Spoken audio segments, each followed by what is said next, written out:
Ciao a tutti. Intanto, curatrice che non cura niente, sì, continuerò a pubblicare, sa perché?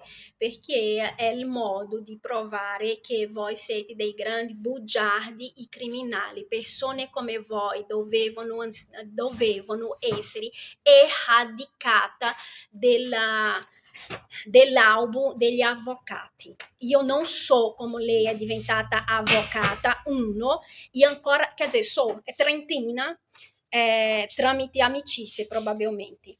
Perché intanto lega il codice civile e tanto per ricordare qualora il mio figlio avesse la difficoltà che voi insistete in descrivere, io pubblico proprio per fare vedere che non è così. Qualora fosse vero, ok, la legge obbliga un percorso, individuale, diciamo così, di apprendimento alle medie.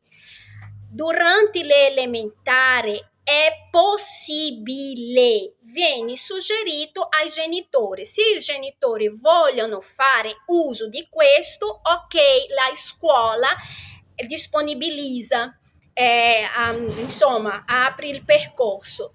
Però non è obbligatorio alle medie. E poi io non ostacolo assolutamente niente del mio figlio, perché ripeto, la scuola ho scelto io, la scuola ho pagato io. In questi 4 anni, perché vi siete svegliati adesso che questo bambino ha gravissime difficoltà di apprendimento, talmente gravissime difficoltà di apprendimento che negli ultimi 4 anni, principalmente i 3 anni che lui è passato come buono e distinto, questo bambino ha sempre studiato un giorno prima delle verifiche e con la sottoscritta straniera, dopo che la sottoscritta straniera usciva di casa prestissimo e arrivava a casa tardissimo, perché io passavo la giornata, non era girarmi il pollici e cercando di fare soldi alle spalle di minorenni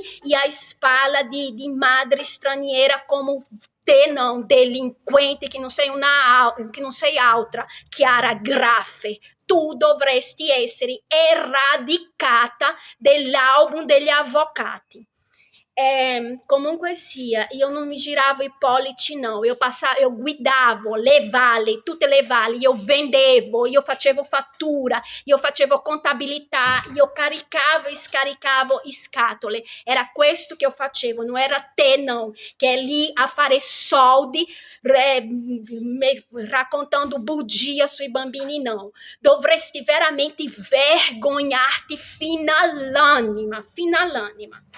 Comunque sia, il punto è che esposto verbale, nel giorno dell'udienza che voi raccontavate tutte quelle bugie lì che ho letto, oggi ho avuto accesso agli atti, ok? Allora, io sottoscritta, chi mi conosci bene, bla bla bla bla bla bla, la madre, bla bla bla bla bla bla, dopo la lettura degli atti relativi al processo archivato definitivamente il 13/1 di 2026, mi riferivano agli atti della denuncia falsa che avete fatto. Ho appreso le dichiarazioni del falso da parte di tutte di quelli che ho letto, le persone che hanno depositato la loro siti. Per quanto riguarda le maestre del collegio arcivescovili, soprattutto, emerge una situazione di apparente persecuzione nel confronto della madre del minore, che si evince, oltre che dalla dichiarazione del tutto false, la mancata conoscenza del fatto che sono stata sempre io a provvedere agli spese inerenti all'educazione del minore e tutte le attività correlate. Emerge inoltre delle dichiarazioni di un presunto disagio del minore e limitatezza cognitiva del tutto smentita del minore stesso e della cartella clinica e della ultima visita presso il suo ex pediatra. Inoltre, dovuto lo scompiglio della organizzazione dell'ex nucleo familiare composto da sottoscritta, minorenne, il padre, il bisogno di abbandonare il mio lavoro insieme alla mancata fiducia nel corpo docente, nella scuola stessa, che da sempre ha assunto un atteggiamento di favoritismo verso la figura del finto capofamiglia, perché il vero ero io.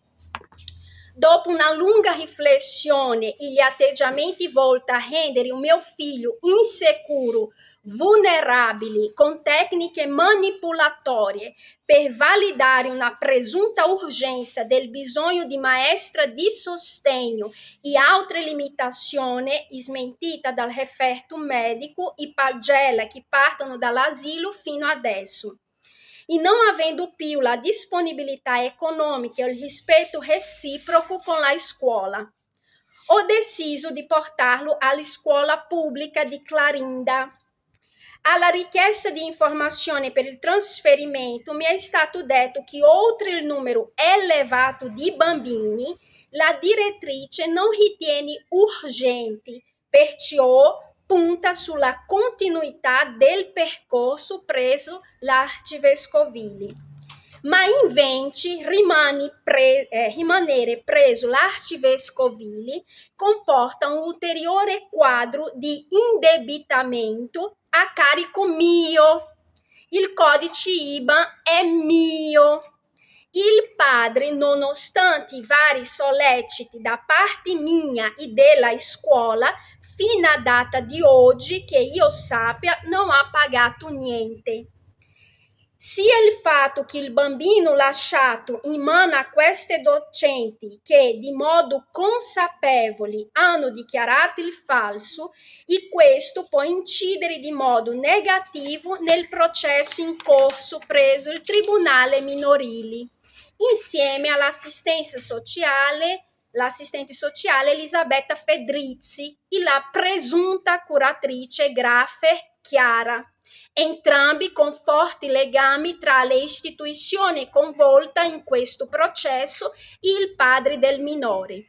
E tutti hanno dichiarato il falso e non hanno lavorato per la tutela del benessere del bambino, ma solo alla costruzione di una immagine distorta dei fatti e della mia presenza nella vita del bambino, culminando con una CTU di parti svolta dal dottore Pesavento di Padova che, non avendo mai incontrato la sottoscritta, ha emesso un parere basandosi solo nel racconto distorto dei fatti che partono dal giorno che ci siamo conosciuti, frequentazione, culminando con il concepimento e la convivenza con il padre del minore.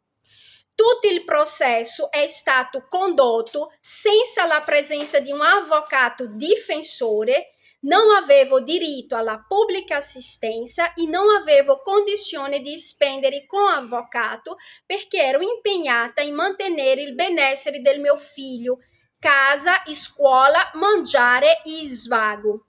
Dichiara inoltre di non aver accettato l'invito a recarmi alla presunta consultazione prevista per il 31/10/2025 perché ho ricevuto come risposta è indifferente, fa lo stesso.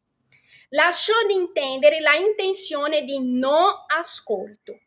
Dopo aver appreso il risultato della sua valutazione molto positiva per quanto riguarda il padre, avendo letto la dichiarazione del padre del tutto fantasiosa e, come ho sempre sostenuto, volta a rendere la mia immagine di una donna gelosa, a suo dire problemi psichici non esistenti, a meno che sia stato emesso in dolo e falsato dei referti, è evidente che io e mio figlio siamo in una situazione di vulnerabilità davanti a queste persone che vogliono trasformarci in una passa e un bambino speciale. Inoltre, nutro con diffidenza concreta presso Arcivescovile perché lui stesso ha legami con il comune di Lavis, da dove è partito tutto, con l'ALS, con l'Associazione Legata al Brasile, Rischio Traffico di Minore, e una fitta rete di legami con associazioni di drogati, carcerati e altri disagi. Un altro riguardo che ho è perché la ex moglie del padre del mio figlio, siciliana, il suo padre Michele Sampognaro, alcuni anni fa fu processato per associazione con degli africani specializzati in falsificazione di permessi di soggiorno e documentazione varie. Nonostante la vicenda ci sia risolta a suo bene, pare, temo che ci sia rimasto alcun rancore da parte di lei per la mia storia con Simone. Perciò sono ulteriormente protettiva verso il mio figlio e le frequentazioni del suo padre. Davanti a quanto detto negli atti a mio carico, non ritengo idonea la continuazione del bambino a frequentare l'attuale scuola. Sarebbe esposto a situazioni di rischi e disagi. Mio figlio è bianco,